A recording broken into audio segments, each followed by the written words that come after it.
Hello student, welcome to the Rihantam academy YouTube channel. Student, आज हम लोग फिजिक्स के सेकेंड चैप्टर का न्यूमेरिकल डील करेंगे, क्योंकि न्यूमेरिकल्स जो होता है वो क्या होता है, आपकी कॉन्सेप्ट का सिग्निफिकेंट होता है कि कितना कॉन्सेप्ट आपने लर्न किया है वो सब उसको क्या करता है, एक्सप्लेन करता है, राइट ना।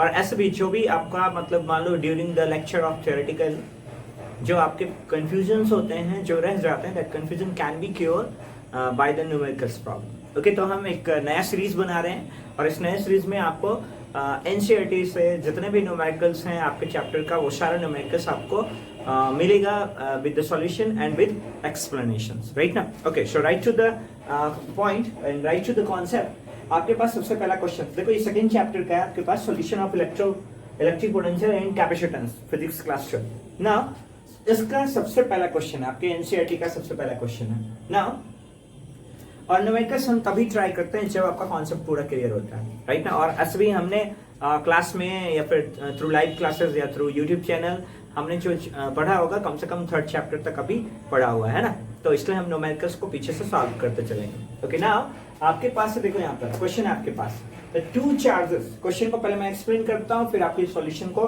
कि इस क्वेश्चन को सॉल्व करने के लिए आपके पास किस किस टाइप का पोटेंशियल होना चाहिए, किस टाइप का नॉलेज होना चाहिए, राइट ना। तो देखो यहाँ पर आपके पास क्वेश्चन है, कह रहा है कि two charges 5 × 10⁻⁸ coulombs and -3 × 10⁻⁸ coulombs are located 16 centimeter apart। मतलब दो चार्ज है, क्या दोनों चार्ज का मैग्नीट्यूड सेम है? नहीं है सेम, क्योंकि एक का 5 × 10⁻⁸ कूलम है, दूसरे का -3 × 10⁻⁸ कूलम। तो एक पॉजिटिव चार्ज है और एक नेगेटिव चार्ज है। तो अगर अलग अलग चार्जेस है तो हम इसको सिग्निफाई कर सकते हैं कि अगर ये हमारा Q1 है तो ये हमारा क्या होगा, Q2 होगा। मतलब this is Q1 coulomb charge, this is Q2 coulombs of charge, their magnitude and their nature both are different. Now so that are located 16 centimetre apart. Apart कहने का मतलब there is a kinds of separation distance and that separation distance is considered as d. Then at what point on the line joining of the two charges, मतलब दो line joining, मतलब एक charge है दूसरा charge है, दोनों charge को अगर हमने कुछ सेंटीमीटर से सेपरेट किया तो उसके बीच में लाइन ज्वाइनिंग पर कौन सा पॉइंट है। सो पूछ रहा है क्या, एट व्हाट पॉइंट, मतलब डी पर वो कौन सा पॉइंट होगा, तो डी पर जो पॉइंट होगा वो आपका एक्स पॉइंट हो सकता है। क्या हो सकता है? एक्स पॉइंट हो सकता है। On the line joining where the electric potential is zero, मतलब दोनों चार्जेस का इलेक्ट्रिक पोटेंशियल आपको उस पॉइंट पर क्या मिले, जीरो मिले, यानी इलेक्ट्रिक पोटेंशियल का फॉर्मूला आपको पता होना चाहिए। अब देखो, इलेक्ट्रिक पोटेंशियल जो होता है, electric potential is the properties of single charge, because electric potential energy is the properties of multiple charge और एटलीस्ट टू चार्ज सिस्टम। जबकि अगर वो दो चार्ज सिस्टम का काम करता है, यहाँ पर सिंगल चार्ज सिस्टम का काम करता है, तो हम कह सकते हैं यहाँ पर देखो क्या पोटेंशियल एनर्जी क्या होता है, मतलब पोटेंशियल क्या होता है, work done per unit charge. तो एक चार्ज तो अल्टीमेटली डिवाइड हो जाता है, इसलिए यहाँ पर हम लिख सकते हैं क्या कि सिंगल चार्ज का प्रॉपर्टीज होता है, जो कि आपके पास पता होना चाहिए, that Vp is equal to kq/r, जहां पर k आपका कूलम्स कांस्टेंट है, that is equal to 9 × 10⁹ newton metre square पर coulomb square, and that is your Q charge and that is your R is your location distance जिसकी बात करते हैं हम लोग यहाँ पर। तो देखो is zero, now take the potential at infinity to be zero। इसका मतलब क्या होता है, कह रहा क्या कि इंफिनिटी पर जो आपको पोटेंशियल आप उसको जीरो लीजिए, यानी कहने का मतलब आप ऐसा लिख सकते हैं Vp minus V infinity is equal to, we can write kq/rp minus zero, क्योंकि V infinity पर क्या है, इंफिनिटी पॉइंट का जो पोटेंशियल है वो जीरो, यानी अल्टीमेटली हमारे पास जो पॉइंट चार्ज का पोटेंशियल है वो क्या मिलेगा, kq/r, और इसीलिए kq/rp minus zero equal to आपको क्या मिलेगा, Vp माइनस V इंफिनिटी।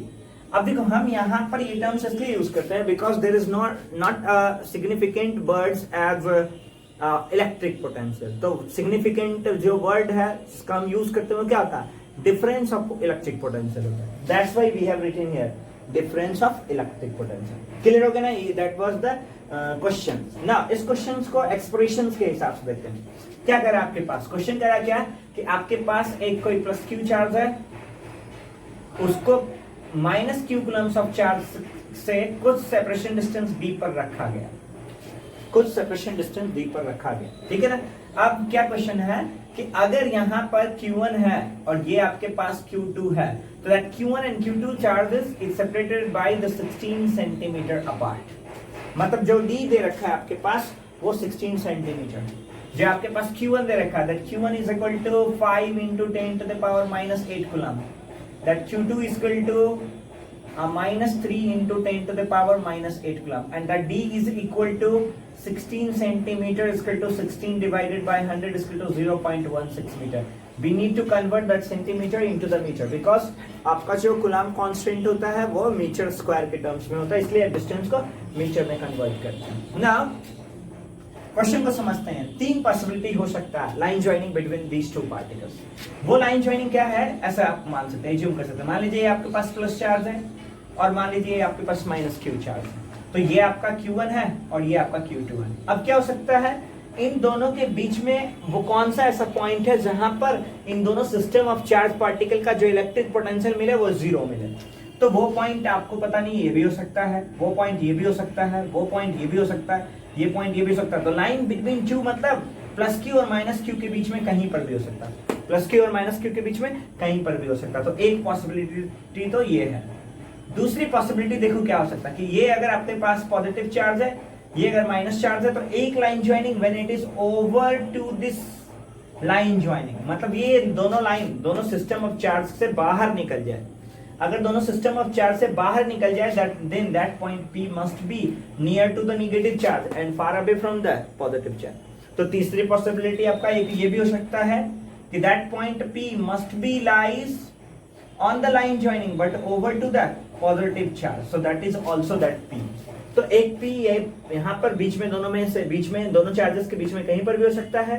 एक P आइदर नेगेटिव चार्ज की ओर हो सकता है या दूसरा P आपके आइदर पॉजिटिव चार्ज की ओर। इन दोनों कंडीशंस में रिजल्ट सेम मिलेगा, यहाँ पर रिजल्ट डिफरेंट मिलेगा। तो इन दोनों का सेम रिजल्ट, इसका डिफरेंट रिजल्ट। तो बट कॉन्सेप्ट ऑफ जो सॉल्यूशन होगा वो जैसा पहले का है वैसा ही आपको इसको भी मिलेगा। तो हम एक जो ऊपर वाला कॉन्सेप्ट है उसके अकॉर्डिंग इसको सॉल्व करते हैं, बचा हुआ दोनों आप खुद सॉल्व करेंगे। ओके नाउ तो हमारे पास क्या है, देखो मान लेते हैं कि ये आपके पास Q1 चार्ज था और ये आपके पास Q2 चार्ज, राइट ना। Q2 नेचर में नेगेटिव, इसलिए मैं यहाँ पर नेगेटिव लगाता हूँ, यहाँ पर पॉजिटिव लगाता हूँ। अच्छा, दोनों के बीच में जो सेपरेशन डिस्टेंस है वो d मीटर अपार्ट है, क्योंकि मैंने सेंटीमीटर को मीटर में कन्वर्ट कर रखा है, इसलिए मैं यहाँ पर d मीटर लिख रहा हूँ ना। मैंने बोला वो पॉइंट पॉजिटिव चार्ज से x सेंटीमीटर पर है या x मीटर पर, बिकॉज ये मैंने मीटर में रखा, x मीटर पर है। तो वो वाला पॉइंट Q से कितना मीटर दूर पर होगा, तो Q से जो दूरी होगी उसकी d माइनस x मीटर होगा, यानी प्लस Q से x मीटर पर वो पॉइंट है और d से सॉरी माइनस Q से d माइनस x मीटर पर वो पॉइंट है, और वो पॉइंट क्या है आपका, तो that point is P। So we need to find the potential at this point P, so that dP must be equal to the potential due to plus Q1 plus potential due to minus Q2। अब potential का formula हम लगाते हैं and that must be equal to 0। ये किसके बराबर होना चाहिए आपके पास, 0 के बराबर होना चाहिए। अब potential due to the single charge particles के आपके पास KQ by RP। तो देखो यहाँ से ये Q1 है, ये Q2 है और K आपका क्या है, न्यूमेरिकल कांस्टेंट, मतलब coulomb's constant. So we can write here K Q1 by X plus, यहाँ पर देखो Q का साइन जो है नेगेटिव है, तो क्या लिख सकते हैं, plus minus K Q2 by D minus X must be equal to 0। एक बार और सॉल्व करो इसको, देखो K Q1 by X, ये प्लस माइनस माइनस हो जाएगा, K Q2 by D minus x must be 0। अब जो सेम है उसको कैंसिल आउट कर देते हैं। देखो potential sorry Coulomb's constant same है, कैंसिल आउट हो गया। तो फाइनल एक्सप्रेशन जो भी आपके पास सॉल्व करने के लिए मिलेगा, क्या मिलेगा, Q1 by X is equal to, क्योंकि माइनस को उधर ले जाओ तो क्या बचेगा, is equal to Q2 by D minus X. अब देखो Q1 की वैल्यू पता है, Q2 की वैल्यू पता है, D की वैल्यू पता है, रख दो, सिर्फ x अननोन है, x आपको मिल जाएगा। तो Q1 देखो कितना है, यानी we can write 5 into 10 to the power minus 8 coulomb divided by x, क्योंकि हमें x नहीं मालूम है, is equal to Q2 जो है वो आपके पास कितना है, 3 into 10 to the power minus 8 coulomb divided by d। d कितना है आपके पास, 0.16 minus x, क्योंकि x नहीं मालूम। तो देखो 10 to the power minus 8 coulomb 10 to the power minus 8 coulomb cancel out हो गया, तो क्या बचा है यहाँ पर, 5 by x is equal to 3 by 0.16 minus x। Cross multiply कर दिए, तो क्रॉस मल्टीप्लाई करेंगे कितना मिलेगा, 0.16 इंटू 5, तो कितना मिलेगा 0.8 minus 5x is equal to 3x। Now minus 5x को उधर ले जाए तो 0.8 इज इक्वल टू कितना x हो गया 8x हो गया, इसलिए x is equal to 0.8 divided by 8 is equal to 0.1 metre. अच्छा 0.1 मीटर कहने का मतलब वो x क्या हो जाएगा, so that x is equal to 10 centimetre. मतलब दोनों लाइन ज्वाइनिंग के बीच में कितना डिस्टेंस होना चाहिए 10 सेंटीमीटर के डिस्टेंस पर वो पॉइंट होगा। कैसे 10 सेंटीमीटर, प्लस q से 10 सेंटीमीटर, तो माइनस q से कितने सेंटीमीटर पर होगा 6 सेंटीमीटर। हमने क्या एज्यूम किया, देखो प्लस q से x सेंटीमीटर, तो x सेंटीमीटर 10, मतलब पॉजिटिव चार्ज से 10 सेंटीमीटर तो नेगेटिव चार्ज से 6 सेंटीमीटर के बीच में के दूरी पर वो पॉइंट होगा जहां पर दोनों का इलेक्ट्रिक पोटेंशियल क्या है 0। सो that is the solution of question number 1। Clear है ना? ओके, आई होप आपको अच्छा लगा होगा, एंजॉय करा होगा आपने। ओके चलें, अगर कोई कंफ्यूजन है तो comment please. Now question number 2 की ओर बढ़ते हैं। We need to talk about the question number 2. We need to explain about the question number 2 and then we'll go for the question number 3. Okay. तो कम से कम 10 question आज करना है okay ना, 2-3 दिन में आपके सॉल्यूशंस खत्म हो जाएंगे, फिर चैप्टर नंबर 3 की ओर चलेंगे। ओके नाउ यहाँ पर क्वेश्चन नंबर 2 अब इसको एक्सप्लेन करते हैं। ये क्या कह रहा है, देखिए आपके पास कि आपके पास कोई एक रेगुलर हेक्सागोन है। क्या आपके पास एक रेगुलर हेक्सागोन है? ओके, तो रेगुलर हेक्सागोन की कुछ प्रॉपर्टीज होती है that all sides are same, all angles are same. तो इंटीरियर एंगल भी सेम होगा, एक्सटीरियर एंगल भी सेम होगा। ये रेगुलर हेक्सागोन की प्रॉपर्टीज होती है। तो रेगुलर हेक्सागोन की प्रॉपर्टीज क्या हो गया, साइड्स एंड एंगल सेम होना चाहिए। वो एंगल आपका एक्सटीरियर भी हो सकता है, वो एंगल आपका इंटीरियर भी हो सकता है। और sum of all the angles of interior वो कितना होता है 720 होता है। इसलिए एक एंगल जो होता है इंटीरियर वो 120 डिग्री का होता है। कितने डिग्री का होता है 120 डिग्री का होता है। तो आगे हम बात करेंगे। अब क्या कह रहा है, साइड का जो डिस्टेंस है, मतलब जो साइड का लेंथ है वो 10 सेंटीमीटर यानी ए दे रखा है। साइड्स को ए से, एज लेंथ को ए से रिप्रेजेंट करते हैं, that A is equal to 10 centimetre यानी 0.1 metre apart. Now has a charge of 5 microcoulomb at each of the vertices। मतलब रेगुलर हेक्सागोन के हर वर्टेक्स पर, तो 6 वर्टेक्स है, 6 जगह पर क्या होगा 5 माइक्रोकूलम्स का चार्ज रखा होगा। अब आपसे पूछा क्या है, at each of vertex now calculate the potential at the center of the hexagon। मतलब इस सिस्टम ऑफ चार्ज पार्टिकल के कारण उस हेक्सागोन के सेंटर पर कितना पोटेंशियल जनरेट होगा, हम उसकी बात कर रहे हैं। तो देखते हैं, पता कर लेते हैं कि क्वेश्चन को अब एक्सप्रेशन के हिसाब से देखो क्या करता है, क्योंकि इलेक्ट्रिक पोटेंशियल है तो इलेक्ट्रिक पोटेंशियल तो आप जानते हैं, ये system of charge particle, so that Vp is equal to क्या लिख सकते हैं V1 plus V2 plus V3 plus V6, क्योंकि 6 चार्जेस हैं।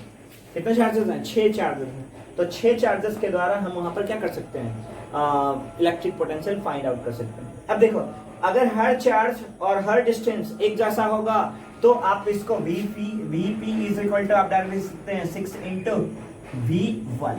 तो देखते हैं क्या कि ये वाला फॉर्मूला एप्लीकेबल होगा या ये वाला फॉर्मूला एप्लीकेबल होगा। क्लियर है ना? ओके नाउ इस सिस्टम को समझो। देखो यानी क्वेश्चन कर रहा है आपके पास एक रेगुलर हेक्सागोन है, तो बेटा हेक्सागोन बनाना है आपके पास 1 2 3 4 5 और 6, मतलब रेगुलर बनाना था, मैंने थोड़ा इरेगुलर कर दिया। ये आपके पास रेगुलर हेक्सागोन है, ठीक है। और मैंने बोला that A is equal to 10 centimetre, so that A also equal to 10 centimetre. Now when we talk about the interior angle of that, तो इंटीरियर एंगल जो होना चाहिए, क्योंकि देखो ना लाइन ज्वाइनिंग की बात करें, लाइन ज्वाइनिंग की बात करो पहले। देखो अगर हम यहाँ पर लाइन ज्वाइनिंग की बात करते हैं तब लीनियर पेयर एंगल्स का सम 100 कितना होता है 180 होता है। अगर 180 होता तो देखो ये आपका इंटीरियर एंगल है, ये आपका एक्सटीरियर एंगल है। तो इंटीरियर एंगल 120 का होता तो एक्सटीरियर एंगल कितना होगा 60।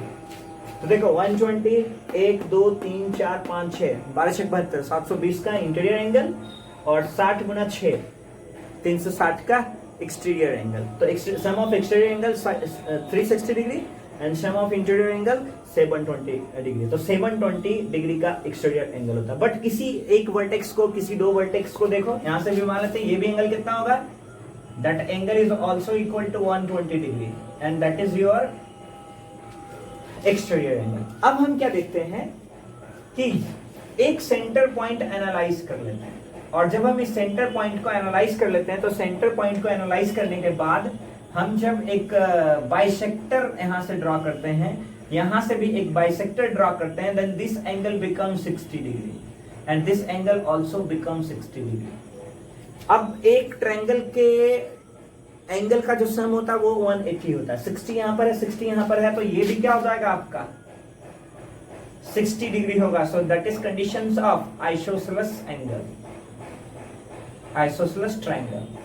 तो आइसोसेलेस ट्रायंगल की प्रॉपर्टीज होती है all three angle are same, all three sides are same. तो देखो this is the properties of isosceles triangle. तो आइसोसेलेस ट्रायंगल्स के हिसाब से ये भी ए होगा, ये भी ए होगा. इस लाइन को यहां तक ऐसे बढ़ाओ, इस लाइन को यहां तक बढ़ाओ, ये भी ए होगा, ये भी ए होगा. इस लाइन को यहां से ऐसे बढ़ाओ, इस लाइन को यहां से ऐसे बढ़ाओ, तो ये भी ए है, ये भी है. So there are 6 isosceles triangle inside a regular hexagon. 1 2 3 4 5 6 है ना. So there are 6 isosceles triangle inside a regular hexagon. यानी जो साइड्स होगा वही उसका क्या होगा डायगोनल लेंथ होगा, जो साइड्स होगा वही उसका डायगोनल बाइसेक्टर लेंथ होगा. तो देखो a और यहां से यहां तक 2 है, ये a तो यहां से यहां तक 2 है, इसलिए मैंने बोला बाइसेक्टर पॉइंट जो होगा वो a पर होगा.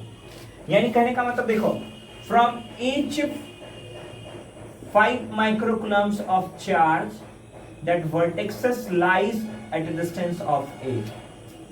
जितना भी 5 माइक्रोकूलम्स का चार्ज है वहां से सेंटर और वर्टिसेस के बीच का डिस्टेंस a होता है, and that a must be equal to 10 centimetre is equal to 0.1 metre. Now एक कैरेक्टर तो सेम है, that means in that condition the distance are same. The magnitude of the all charges are also same, so that the Q1 must be equal to Q2, must be equal to Q3, must be equal to Q4, must be equal to Q5, must be equal to Q6. क्योंकि rectangular hexagonal 6 जगह पर charges होंगे, and that must all be equal to 5 microcoulomb. So that is equal to 5 into 10 to the power minus 6 coulomb. क्योंकि माइक्रोकूलम्स को आप Coulomb's में convert करेंगे. तो देखो यहाँ से सिस्टम क्या हो गया. देखो डिस्टेंस सबके लिए सेम है, चार्ज सबके लिए सेम है, तो हर पॉइंट का पोटेंशियल सेम होगा.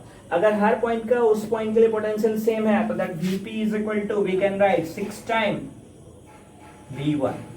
Vp is equal to 6 time V1. तो दैट मींस देखो यहां से, so that Vp is equal to 6 into V1. देखो कितना हो गया, V1 is equal to we can write KQ by R. So we can write that Vp is equal to 6 into K कितना होता है 9 into 10 to the power 9 into Q कितना हो गया 10 to the power 5 into 10 to the power minus 6 divided by distance कितना है 0.1 metre है ना.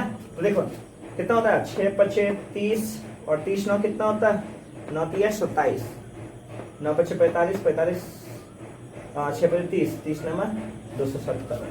मतलब that Vp is equal to 270 गुना 10 टू द पावर ये एक 10 और 0 ऊपर बढ़ जाएगा तो 10 माइनस 6, तो 10 माइनस 6 कितना हो गया 4 वोल्ट. क्लियर है, कोई कंफ्यूजन तो नहीं है ना. Okay so take a screenshot and देखता हूं मैं.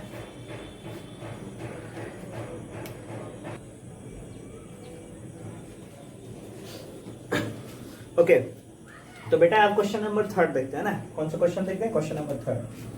क्वेश्चन नंबर 3 को भी समझते हैं और कौन सा फिनोमेना कौन सी प्रॉपर्टीज डील होगी वहां पर हम लोग बात करते हैं. ओके तो देखो यहाँ पर क्वेश्चन नंबर 3 को समझते हैं. देखो क्या कह रहा है, 2 charges of 2 microcoulomb and -2 microcoulomb.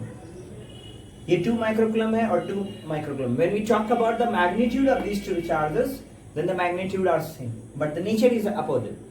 So this is Q plus this is minus Q. तो यहाँ पर क्या लिख सकते हैं हम लोग प्लस Q कूलम्स और यहाँ पर minus Q coulombs. Right now are place at a points A and B, मतलब 2 डिफरेंट पॉइंट्स पर which is separated by 6 centimetre apart. मतलब 2 इक्वल एंड अपोजिट चार्जेस को हम 6 सेंटीमीटर पर रख रहे हैं. So when 2 equal and opposite charges are separated by the some distance then that is conditions of a dipole. और किस टाइप का डाइपोल है ये it is properties of electrical dipole. यानी इस न्यूमेरिकल को सॉल्व करने के लिए आपके पास इलेक्ट्रिकल डायपोल का नॉलेज होना चाहिए। So because this is the properties of electrical dipole. तो समझते हैं, देखो यानी इलेक्ट्रिकल डायपोल क्या होता है, कल के क्लास में हम लोगों ने डील किया था। Electrical dipole plus Q1 minus Q1, right ना। So plus Q minus Q, it's separated by 2L distance, ठीक है ना। तो यानी कि 2L distance, so that 2L equal to कितना सेंटीमीटर है, 6 सेंटीमीटर।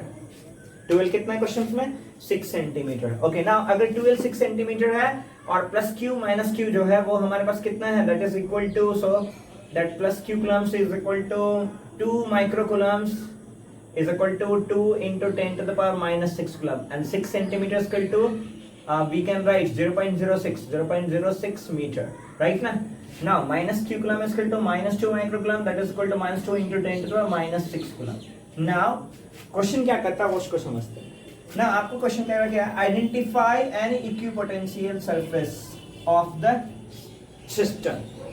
मतलब इस इलेक्ट्रिकल डायपोल के सिस्टम में आपको आइडेंटिफाई करना है, क्या आइडेंटिफाई करना है, इक्विपोटेंशियल सरफेस। तो दैट मींस देखिए इक्विपोटेंशियल सरफेस की प्रॉपर्टीज क्या होती है, तो हम लोग लिख सकते हैं क्या, देखो the potential difference at equipotential surface, at equipotential surface must be zero. Again यानी जीरो का सिस्टम है। अगर जीरो का सिस्टम होगा तो हम लोग क्या लिख सकते हैं, देखो यहां से आप क्वेश्चन पर आते हैं कि कोई पॉइंट ए है, एक दूसरा पॉइंट बी है। क्यू पॉइंट पर हम 2 माइक्रोकूलम का चार्ज रख रहे हैं, बी पर माइनस 2 माइक्रोकूलम का चार्ज रख रहे हैं, और दोनों के बीच का सेपरेशन डिस्टेंस 6 सेंटीमीटर है।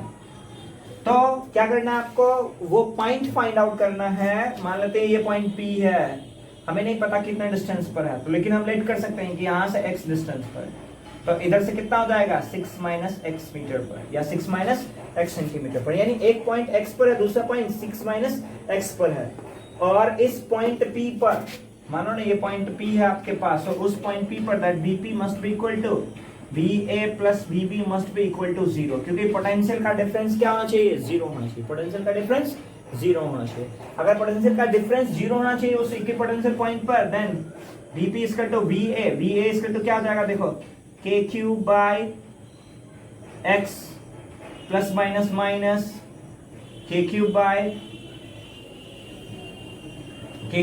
D minus X must be equal to 0। ये वाला प्रॉपर्टीज है, और सेम प्रॉपर्टीज को हम फॉलो करके पहले x निकालेंगे, और x के हिसाब से हमें पता करना होगा कि वो पॉइंट कहां पर होगा। ओके, तो इस फॉर्मूला के हिसाब से हम चलो x निकालते हैं। ओके, नाउ x को कैलकुलेट कर लेते हैं। देखो यहां से, तो x क्या होगा हमारे सिस्टम के हिसाब से। So according to that concept what we can write, that VP तो 0 हो गया, so in that conditions we can write KQ by X minus KQ is equal to KQ by D minus X। अब देखो K और K cancel out हो गया है, Q की जगह पर हम यहाँ पर लिख सकते हैं 2 into 10 to the power minus 6 coulomb divided by X नहीं मालूम इज इक्वल टू, यहाँ पर Q लिख सकते हैं क्या, 2 into 10 to the power minus 6 coulomb divided by D minus X, ठीक है ना। अब देखो ये दोनों तरफ एक जैसा है, तो कितना बचा, 1 by x is equal to 1 by d minus x। अब क्रॉस मल्टीप्लाई कर दो तो क्या हो जाएगा, देखो यहाँ से d minus x is equal to x, इसलिए d is equal to 2x, इसलिए x इज इक्वल टू कितना हो गया, d by 2। x is equal to कितना हो गया, d बाई 2, यानी वो डिस्टेंस d बाई 2 है। तो d बाई 2 यानी कहने का मतलब देखो, अगर d बाई 2 डिस्टेंस है तो हम क्या लिख सकते हैं यहाँ से, यानी कि we can write that x equal to 6 divided by 2 equal to 3 centimetre. मतलब इलेक्ट्रिकल डायपोल के 3 सेंटीमीटर डिस्टेंस में, मतलब देखो यहां से ये प्लस Q चार्ज है, ये माइनस Q चार्ज है, so that is plus Q separated by the minus Q apart 6 centimetre. But from this concept we have seen there is a point at 3 centimeter.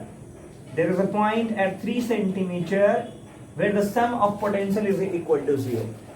That means that 3 centimeter is the center of this dipole. This is the center of this dipole. और कल की class में हमने पढ़ा था कि the line passing perpendicular to the center of that dipole is called equatorial line. So we need to draw an equatorial line. and when we pass a plane on this equatorial line, then that plane will be lies on the equipotential surface. तो यहाँ पर से एक plane हम pass out कर देते हैं, यहाँ से हम क्या करते हैं, एक प्लेन पास आउट करते हैं, and that plane, this plane is your equipotential surface. So what we can write, this is equipotential surface. ठीक है ना? अगर आपको कॉन्सेप्ट क्लियर होता तो आप डायरेक्ट बिना कैलकुलेशन किए हुए भी कह सकते थे कि for a case of dipole the equipotential surface always lies on the centre of the dipole, that means at the mid point of the dipole. तो इलेक्ट्रिकल डाइपोल के मिड पॉइंट पर क्या लाई कर रहा है आपका इक्विपोटेंशियल सरफेस लाई कर रहा है. ठीक है ना? अब इसके बी पार्ट पर आते हैं. क्या आता है इसके बी पार्ट पर? अब देखो इसका बी पार्ट क्या कह रहा है. Now what is the direction of electric field at every point on the surface, यानी उस equipotential surface पर what will be the directions of electric field, what will be the directions of electric field. तो देखो यहाँ से हम लोग समझते हैं कि this is a case of dipole. तो dipole के केस में आपने कुछ इस तरीके का डायग्राम पढ़ा होगा कि देखो ये पॉजिटिव चार्ज है, ये निगेटिव चार्ज है. तो मैंने बोला क्या, ये सिस्टम ऑफ चार्ज पार्टिकल है पॉजिटिव का, ये system of charge particle negative का. तो पॉजिटिव से इलेक्ट्रिक फील्ड निगेटिव की ओर बढ़ता है, तो यहाँ से ऐसे जाएगा. ठीक है ना? Because this is the conditions of dipole.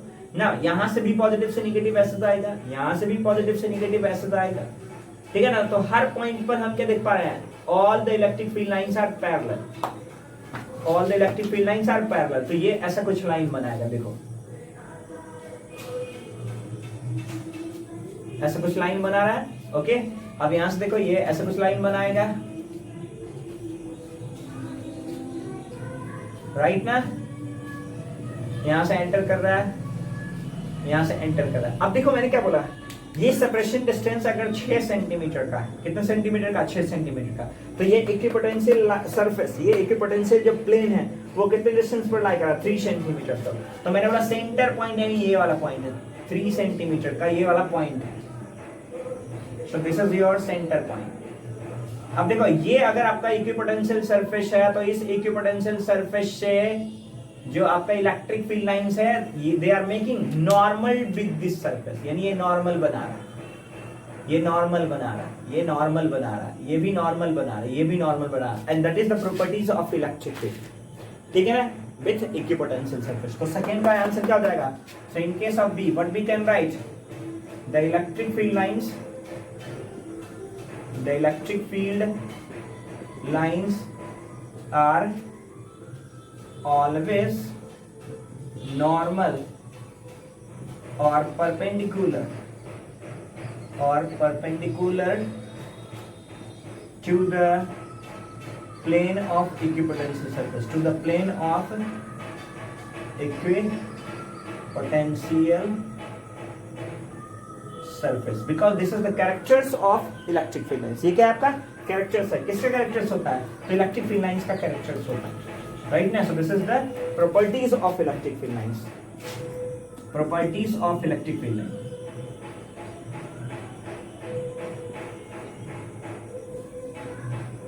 Properties of electric field lines, right ना? आपने बोला होगा electric field lines are always normal to the tangent of equipotential surface, right ना? Always normal to the tangent of equipotential surface. So that is your properties of electric field. So this is the 3 question. Explain. Okay ना? Okay, sure. Wait करें.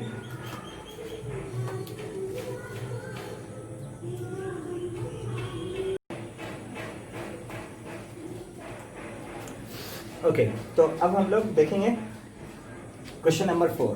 NCERT का ये भी, ये 3 question फिर से आपके पास. This is also the question from NCERT second chapter. ना फिर से हम क्वेश्चन को समझते हैं, क्या कॉन्सेप्ट है वो चीज आपको एक्सप्लेन करते हुए आगे क्वेश्चन न्यूमेरिकल्स को हम लोग सॉल्व करेंगे.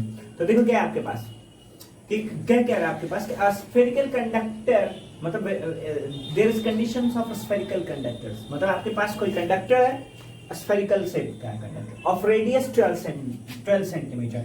यानी आपके पास कंडक्टर है, तो conductor is a combination of metal, मतलब यहाँ पर बात करेंगे मेटल की प्रॉपर्टीज को फॉलो करेंगे यहाँ पर. और radius of that metal sphere is 12 centimetre, so that r is equal to 12 centimetre given आपके पास है. The charge of 1.6 into 10 to the power -7 coulomb distributed uniformly on the surface, मतलब there is charge, there is properties of aerial charge distribution, aerial charge distribution, right ना, मतलब surface charge distribution, aerial charge distribution की बातें करी जाएगी यहाँ पर. Now, so what is the electric field? And in that case, we need to find the electric field. That means E.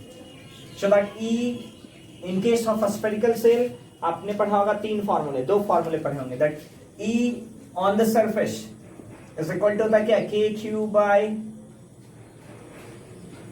R square. ठीक है, जहां पर that R is the radius of that sphere, and just outside that P is also equal to KQ by R square. Right ना. तो ये outside के लिए formula use करते हैं, ये सरफेस के लिए फॉर्मूला यूज करते हैं, और यही इनसाइड के लिए भी फॉर्मूला यूज करेंगे हम लोग. बात करते हैं अभी, देखो यहाँ पे समझते हैं हम लोग कि इनसाइड क्या बातें करेंगे हम लोग. ओके ना, तीन कंडीशंस है. What will be the electric field inside the sphere, what will be the electric field just outside the sphere, and what will be the electric field at 18 centimeter from the center of that sphere. अब देखो, radius of a sphere 12 centimeter and that point is 18 centimeter, so that must also a conditions of outside to the sphere. मतलब ये 18 centimetre वाला distance भी क्या हो रहा है, आउटसाइड लाई कर रहा है. अच्छा, जस्ट आउटसाइड लिखते हैं तो जस्ट आउटसाइड के जो फॉर्मूला हम यूज करेंगे वो 12 सेंटीमीटर का यूज करते हैं. कितने सेंटीमीटर का, 12 सेंटीमीटर से ज्यादा होगा तो कितना ज्यादा होगा, 0.1 सेकेंड ज्यादा, 0.1 सेंटीमीटर ज्यादा होगा. तो इसलिए हम 12 सेंटीमीटर का फॉर्मूला इसमें यूज करेंगे. तो एक डिस्टेंस 12 सेंटीमीटर यूज करेंगे, एक में 18 सेंटीमीटर. इसके लिए हम अभी आपको एक्सप्लेन करते हैं कि क्या कंडीशंस एक्सप्लेन करी जा सकती है. अब देखो, नाउ जब हम बात करते हैं सॉल्यूशन का, तो हमने आपको क्या बोला है, it is a conditions of metallic sphere. और हम लोगों ने थ्योरेटिकल चैप्टर में पढ़ा होगा, इसके थ्योरी में पढ़ा था हमने कि when charge is distributed on the metallic surface, on the metallic sphere, then due to the repulsion between the charges, charge only distributed on the upper surface of that solid conductor या that hollow conductor. तो same चीज देखो कि metal conductor के case में आपका conductor solid हो चाहे हॉलो हो, दोनों कंडीशंस में फॉर्मूला सेम लगता है, क्योंकि डिस्ट्रीब्यूशन ही वॉल्यूमेट्रिक पॉसिबल नहीं है. सिर्फ डिस्ट्रीब्यूशन कैसा पॉसिबल है, आपका एरियल पॉसिबल है. कैसा पॉसिबल है, एरियल पॉसिबल है. तो एरियल डिस्ट्रीब्यूशन की बातें यहां पर करेंगे ना. तो हमारे पास मान लेते हैं क्या, यानी ये आपके पास स्फीयर है और इस स्फीयर पर हम क्या डिस्ट्रीब्यूट कर रहे हैं, चार्ज को डिस्ट्रीब्यूट कर रहे हैं. और अगर स्फीयर है तो हम स्फीयर बना रहे हैं, ऐसा कुछ होगा. स्फीयर है तो ऐसा कुछ आउटलाइन होगा स्फीयर का, राइट ना. This is the outline of that sphere, की स्फीयर आपको हमेशा ऐसे दिखता है, राइट ना. Or this is the outer surface of that sphere. So if this is the outer surface of that sphere, so charge is only distributed on this outer surface. कहाँ पर distributed है, बाहर के surface पर distributed है, ठीक है ना. So this is the distribution of charge. और यूनिफॉर्म डिस्ट्रीब्यूशन है, यानी मतलब हर जगह सेम चार्ज का डिस्ट्रीब्यूशन है. लेकिन कहाँ पर, just assume there is a kinds of hollow Cosco ball. आपके पास आप एज्यूम कर लो कि एक हॉलो कॉस्को बॉल है और उस हॉलो कॉस्को बॉल के सर्कमफरेंस पर क्या डिस्ट्रीब्यूट किया गया है, चार्ज को यूनिफॉर्मली डिस्ट्रीब्यूट किया गया है. तो ये सर्कमफरेंस है, ठीक है. So that is the properties of like that, कि ये आपके पास एक मेटालिक स्फीयर है and the charge is only located on the outside of this plane या दिस स्फीयर. तो इनसाइड चार्ज जीरो है. अगर इनसाइड चार्ज जीरो है, क्यू जीरो है, तो इलेक्ट्रिक फील्ड क्या हो जाएगा, जीरो हो जाएगा. तो यानी यहां पर हम लोग पहला condition A, electric field inside, electric field inside is equal to what we can write from the Gauss law. गॉस लॉ से इसको सॉल्व करते हैं. गॉस लॉ से हम लोगों ने क्या पढ़ा, देखो यहां से कि that flux is equal to Q by epsilon naught is equal to close integration of EdA cos theta. cos theta यहाँ पर cos 0 हो सकता है, dA जो है आपका 4 pi r square है. तो हम लोग यहाँ से देखते हैं क्या देख रहे हैं sir. So this is the Q enclosed. Now when we talk about this Q enclosed, epsilon naught is equal to E का इंटीग्रेशन, E dA का इंटीग्रेशन 4 pi r square into cos theta. cos 0 है तो यहाँ पर ये आपका है. So from there we can write electric field is equal to Q inside by 4 pi epsilon naught r square. So now we need to understand what is the Q inside that solid sphere, yeah, inside that hollow sphere. we have seen in case of metal conductor charge is distributed only on the upper surface. तो क्या लिख सकते हैं, देखो charge is distributed aerially. So if charge is distributed aerially, then the Q inside is equal to 0. अगर Q inside 0 हो गया तो इलेक्ट्रिक फील्ड भी क्या हो जाएगा आपका, so that electric field is equal to 0 by 4 pi epsilon r square is equal to 0. So in case of metal conductor, the electric field inside the metal conductor will be 0. Right ना? So this is your question number first. ठीक है. Now second question हम लोग देखते हैं. Just outside the sphere. ठीक इसके outside sphere पर क्या होगा, right ना? So that will be the properties of B. तो देखो यहाँ से समझते हैं. When we talk about just outside कहने का मतलब क्या होता है? Again from the Gauss law, B, just outside. तो just outside की conditions में let us say that this is the center of this sphere. And this is the radius of that sphere. So that radius is equal to how much centimeter? That radius is equal to 12 centimeter. So this is the case of 12 centimeter. So according to Gauss law, what we need to understand? We need to draw a Gaussian surface. और एक sphere के लिए आपको Gaussian surface भी कैसा हो सकता है? एक Gaussian surface के जैसा spherical हो सकता है. तो स्फीयर देखो यहाँ से. यानी just outside की बात करें तो ठीक मैंने यहाँ पर ड्रॉ किया. Just outside. और जस्ट आउटसाइड जो है वो कितना डिस्टेंस पर है, so in that case r is equal to 12 centimetre. So that r is equal to 12 into 10 to the power minus 2 metre. कितना मीटर हो जाएगा? 12 into 10 to the power minus 2 metre. So now from the Gauss law, again by the concept of Gauss law, we can write that flux is equal to Q enclosed by epsilon naught is equal to close integration of E dA cos theta. अब same चीज देखो ना कि यहां से यहां पर कोई एक छोटा सा क्रॉस सेक्शन ले. इस क्रॉस सेक्शन से आपका जो इलेक्ट्रिक फील्ड E है और जो area of cross section A है, that is making an angle of 0 degree. और cos 0 की वैल्यू 1 होती है, इसलिए यहां पर cos थीटा का कोई सिग्निफिकेंट नहीं बचेगा. तो दैट मींस यहां से देखो फ्लक्स इज इक्वल टू क्या लिख सकते हैं? Q enclose epsilon not is equal to E का इंटीग्रेशन E dA का इंटीग्रेशन 4 pi r square, and that time the radius of Gaussian surface is just equal to the radius of conductor sphere या conducting sphere. So that is what r. So and in that case E is equal to, we can write that Q enclosed by 4 pi epsilon naught r square. So that Q enclosed in that Gaussian surface is that charge which is distributed on the upper surface of that metallic conductor, and that is equal to 1.6 into 10 to the power minus 7 coulomb. So that electric field is equal to, देखो यहाँ से 1.6 into 10 to the power minus 7 coulomb. Right, and 1 by 4 pi epsilon naught is your K, and that K is equal to 9 into 10 to the power 9 Newton meter square per coulomb square. Right now, so r square, that is the radius of that. So 12, देखो यहाँ से बेटा confuse मत होना, 1 by 4 pi epsilon naught K होता है, and that K is equal to 9 into 10 to the power 9 Newton meter square per coulomb square. That is the SI unit of that. So 12 into 10 to the power minus 2 का क्या करेंगे? Square लगाएंगे, क्योंकि electric field के लिए radius का square होता है. So from that concept what we can write, देखो यहाँ से electric field is equal to 1.6 into 10 to the power minus 7 9 10 to the power 2 minus 4 ऊपर चला जाएगा तो प्लस 4. देखो minus 7 plus 9 2 बचे, 4 ऊपर चला गया 6 बचे. तो 1.6 into 9 by 12 Guna 12 into 10 to the power देखो 9 minus 7 2 2 दूनी 4, ये 4 माइनस में ऊपर तक प्लस मिल जाएगा, तो 4 प्लस 2 6. ठीक है, यहाँ तक क्लियर हो गया. ना देखो यहाँ से इस डेसिमल को लिए 10 नीचे कर लो, तो यहाँ से देखो 12 से 4 तिया 12 4 चौक 16. राइट ना, देखो 4 तिया 12 4 चौक 16. नेक्स्ट फिर से 4 तिया 12 3 तिया 9 1, यानी कि 1 by 10, so 10 to the power 5 Newton प्रति coulomb. This is your electric field. This is your electric field in case of B. B के केस में ये आपका इलेक्ट्रिक फील्ड होगा. आसान है, कोई कंफ्यूजन तो नहीं है आप पे, है ना? बहुत आसान है. अब देखो वैसे ही C के लिए लगाएंगे तो डायरेक्ट ये फॉर्मूला लगा देता हूँ अब, ठीक है ना? C के लिए डायरेक्ट फॉर्मूला लगाते हैं. So take a screenshot.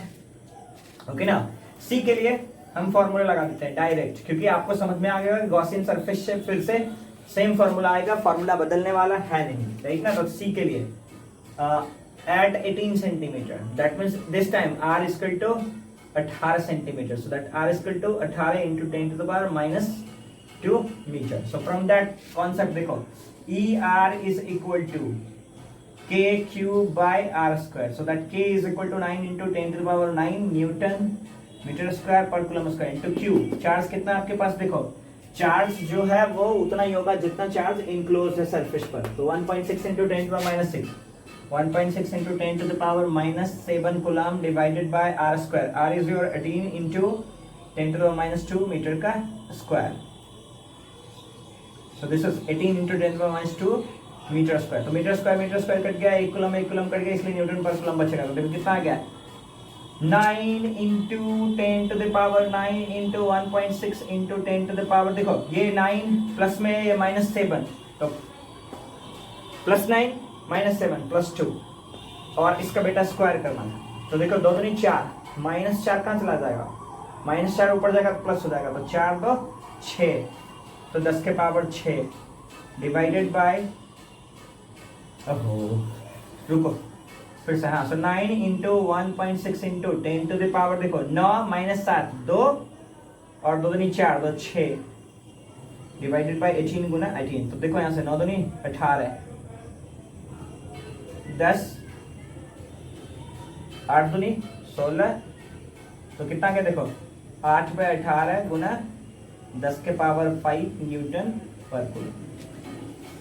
Clear है, ओके ना. तो इसको आप सॉल्व कर लेंगे, बहुत आसान है, कोई प्रॉब्लम वाली बात नहीं है ना. चलो क्वेश्चन नंबर 5 देखते हैं. क्वेश्चन नंबर 5 क्या करता है हमारे पास, ओके.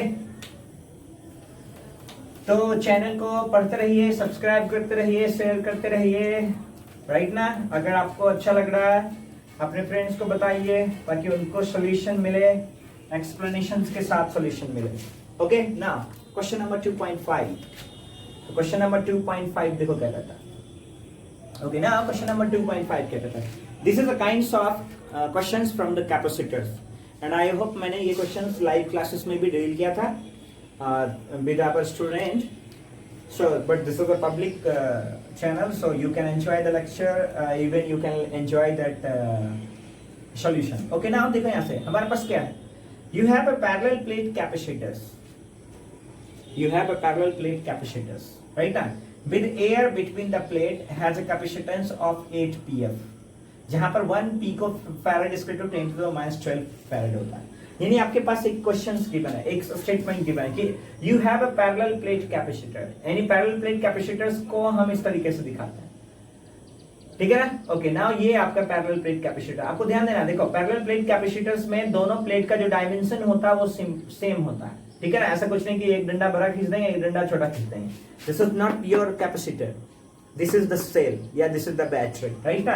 इसलिए आपको ध्यान से देखना है कि कैपेसिटर्स बनाने के लिए आपको हमेशा ध्यान में रखना है कि दोनों लाइनें सेम डायमेंशन का होना चाहिए. Okay, now in a capacitors we have seen there is a kind of plus q charge, then there will be a minus q charge. Now the gap, the separation distance between that capacitor is d metre. कितना separation distance, d metre apart. Now this parallel plate, the gap of this parallel plate or the empty space of this parallel plate is filled with air. किससे भरा हुआ है, air से भरा हुआ है, right ना. क्वेश्चन के हिसाब से एयर से भरा हुआ, then that C not is equal to, आपने क्वेश्चन पढ़ा होगा, it is the ratio of A by D time epsilon not, ठीक है ना. A by D ratio epsilon not time, ये कैपेसिटर्स का फार्मूला होता है. If the capacitor in case of air, क्योंकि यहाँ पर देखो एप्सिलॉन नॉट इलेक्ट्रिकल परमिएबिलिटी होता है, किसके लिए, एयर के लिए. तो that C not equal to A by D into epsilon naught is equal to, आपके पास गिवन है डाटा 8 picofarad. कितना picofarad गिवन है, 8 picofarad. so that C naught is equal to A by D epsilon naught is equal to 8 picofarad, and that 8 picofarad is also equal to 8 into 10 to the minus 12 farad. okay, now question का दूसरा हिस्सा पढ़ते हैं, क्या कहता है. now what will be the capacitance, मतलब we need to find a new capacitance, so C new. So we can write C new if the distance between the plate is reduced by half. Yani now for in that case D becomes D by 2. D becomes D by 2. Then filled by a dielectric slab of K, और उसके अंदर कुछ अलग चीज भर रहे हैं, K भर रहे हैं. So that is the that capacitance is the properties of CM. आपको याद होगा कि सीएम क्या है, सी न्यू के बराबर है, यानी किसी मटेरियल को फिल करने के बाद कैपेसिटेंस क्या होता है। तो आप याद रखो, याद करो, मैंने आपको लेक्चर में बताया था कि आपके पास एक कैपेसिटेंस है, इस बार उसके डिस्टेंस को रिड्यूस करके d/2 बना दिया। कितना डिस्टेंस है ये, d/2 मीटर, और इस बार सॉलिड मटेरियल भर दिया गया। इस बार हमने क्या भर दिया, सॉलिड मटेरियल भर दिया, that k is equal to 6। तो आपने पढ़ा है what will be the ck, so that cm is equal to k times c not. ये आपने पढ़ा होगा, that cm is equal to क्या होता है, k times c not, k times c not. Now in that case we have seen that cm is equal to k is your dielectric constant, so c not is equal to क्या हो जाएगा आपके पास, a/d epsilon not, जबकि इसमें distance कितना है, d/2 है, so it is written as d/2। So from that concept cm is equal to k, 2 ऊपर कर दें, 2a/d epsilon not. Again a/d epsilon not क्या है, so that a/d epsilon not is your c not, so we can write that cm is equal to 2k into c not, so we can write that cm is equal to 2 into k कितना दे रखा, 6 into c not कितना दे रखा, 8। तो देखो कितना हो गया यहाँ पर, 8 दूनी 16, 16 6 96, 96 picofarad. This is the case of 96 picofarad, right ना। तो कितना पिकोफैरेड हो गया उसका, 96 पिकोफैरेड हो गया। सो that is your question number 2.5। ठीक है ना, एंजॉय किया लेक्चर को, कोई कंफ्यूजन तो नहीं है आपको। ओके, नाउ हम लोग क्वेश्चन नंबर 6 देखेंगे। क्या देखेंगे, क्वेश्चन नंबर 6 देखेंगे, जस्ट मिनट। ओके ठीक है, क्वेश्चन नंबर 6। ना क्वेश्चन नंबर 6 देखो क्या करता है। चलो इसको मिटाते पहले, क्वेश्चन नंबर 6 को समझना है।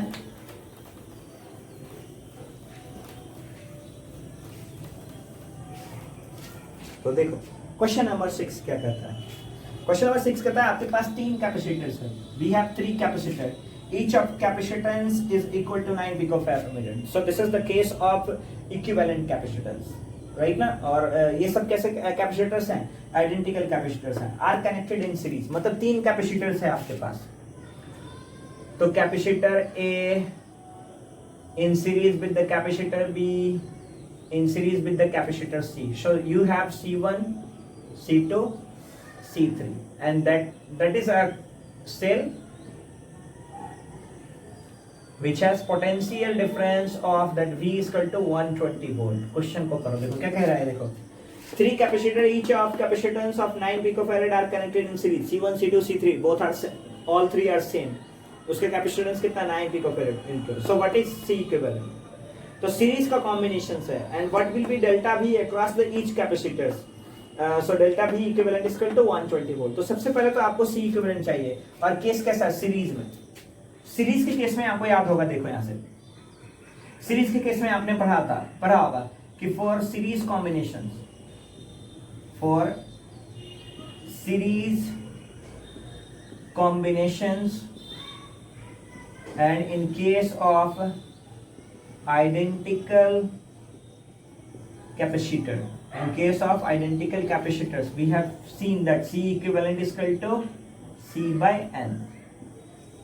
ये होता हमारा क्या, केस ऑफ सेम इक्विवेलेंट, क्योंकि देखो ना C1 कितना पिकोफैरेड है, 9 pf, C2 भी कितना है, 9 pf, C3 भी कितना है, 9 pf। So this is case of identical capacitor. तो तीनों कैपेसिटर ही आइडेंटिकल है, तो इस फॉर्मूला की कोई रिक्वायरमेंट नहीं है। आपने पढ़ा होगा 1/C equivalent is equal to 1/C1 plus 1/C2 plus 1/C3। ये फॉर्मूला हम तब यूज करते हैं जब तीनों कैपेसिटर्स अलग अलग हो। अगर आप इस फॉर्मूले से भी जाएंगे तो सेम आपका आंसर मिलने वाला, आंसर में कोई चेंजेस नहीं आने वाला। जब आंसर में कोई चेंजेस नहीं आने वाला तो इतना लंबा क्यों करें, सेम क्यों ना करें, राइट ना, छोटा सा क्यों नहीं करें। So that C equivalent is equal to 9 divided by 3 is equal to 3 picofarad, 3 picofarad। So that 3 picofarad is also equal to 3 into 10 to the power minus 12 farad। Clear है ना, कोई confusion तो नहीं है ना। So this is your equivalent capacitance। So it is very easy question to solve। Now second part को देखते हैं, what is the delta V across the each capacitors if the potential across the potential supplied with the series with the combination is 120 volt, मतलब combination से कितना volt का जा रहा है, 120 वोल्ट का बैटरी लगा हुआ है। तो what will be the drop of potential. अब खुद देखो, यानी कि बी को एक्सप्लेन करते हैं, थोड़ा मिटा देता हूं फिर से, बी को एक्सप्लेन करता हूं। देखो B, question number B, same चीज है कि वही कैपेसिटर है आपका, कुछ नहीं करना है, थोड़ा सा गैप पर बनाना है समझने के लिए। वही कैपेसिटर है आपके पास और इस कैपेसिटर्स के कॉम्बिनेशंस को सेम सेल से कनेक्ट किया गया है जहां पर टोटल पोटेंशियल कितना है, सॉरी बेटा 120 वोल्ट है। ये आपका C1 है, ये आपका C2 है, ये आपका C3 है। आपने पढ़ा है कि प्रॉपर्टीज ऑफ सीरीज कॉम्बिनेशन, कि यहां से अगर I करंट गया तो इसको भी I मिलना है, इसको भी I मिलना है, इसको भी I मिलना है। अगर इसको I मिलेगा तो इसको भी Q मिलना है, इसको भी Q मिलना है, इसको भी Q मिलना है। मतलब charge in each capacitors will be same. तो क्या डिफर करेगा, पोटेंशियल ड्रॉप अक्रॉस दिस, यानी यहां से V1 गिरेगा, आगे बढ़ेगा तो V2 गिरेगा, और आगे बढ़ेगा तो V3 गिरेगा, एंड फिर वापस जो आ रहा है वो V आ रहा है। So in that case that V equal to V1 plus V2 plus V3 और यही फॉर्मूला हमें लगाना है।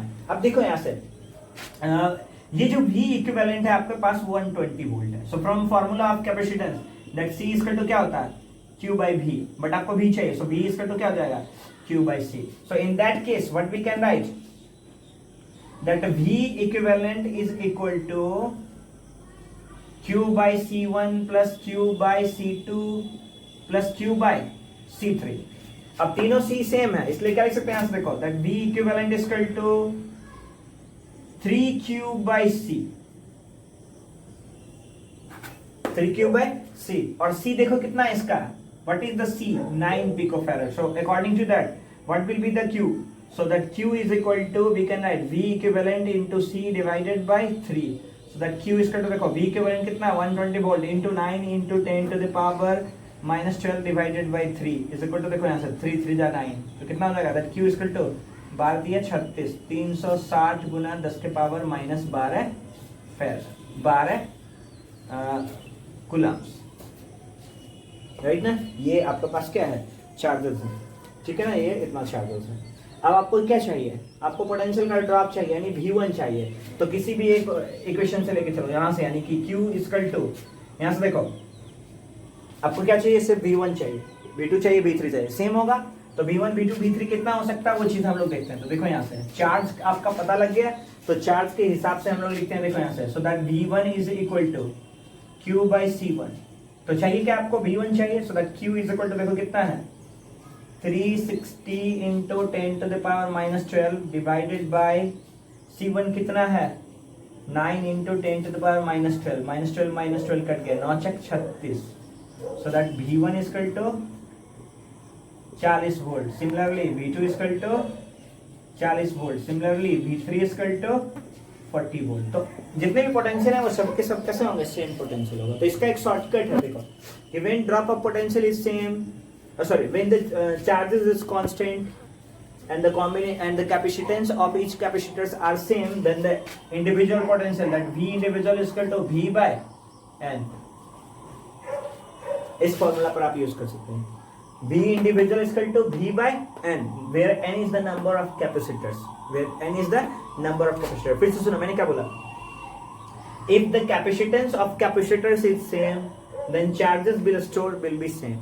In that case, the individual capacitance, यानी the individual drop of potential for a capacitor is equal to total potential divided by number of capacitors। So अगर यहाँ से shortcut से बनाए तो शॉर्टकट के हिसाब से कितना हो जाएगा, 120 divided by 3 is equal to 40 volt. Okay, I hope आपके लिए इतना एनफ होगा।